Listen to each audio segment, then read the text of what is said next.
ninyo, bumigay ang bahagi ng bundok at natabunan ang bahagi ng mga kalsada. Napamlasing! Wala pang naitalang casualty o na sirang wala naman ko pinahalahanan ang mga residente na lumikas na kung sakaling lumala ang sitwasyon. Residente, kung lumikas na ayun na! Sakaling lumala pa ang sitwasyon.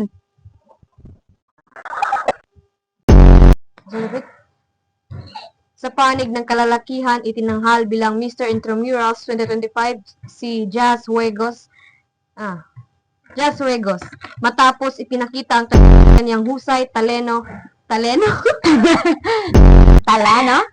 at kumpiyansa sa entablado. Alano?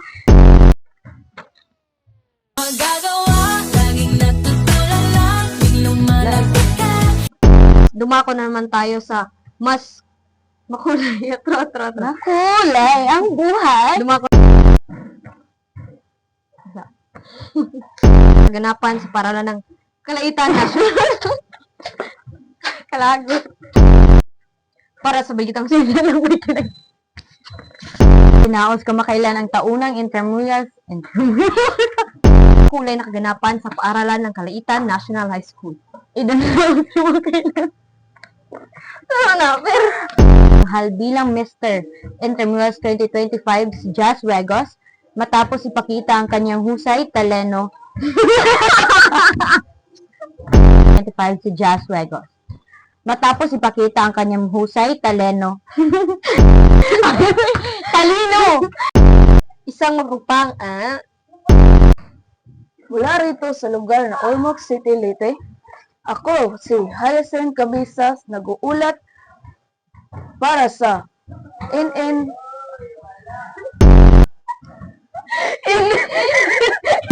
Magandang gabi, Pilipinas. Narito kami upang ihatod Magandang gabi. para sa ulo ng mga ito sa magnitude 6.5 at naramdaman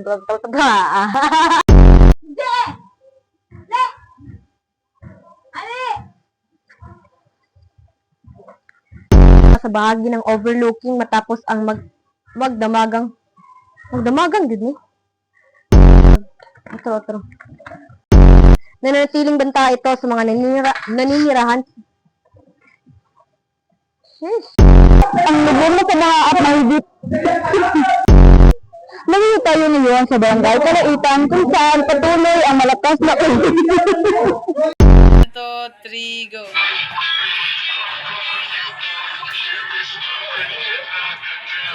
Smile!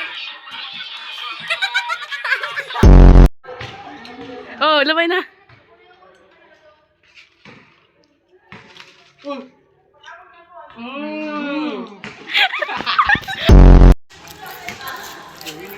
Sabay na.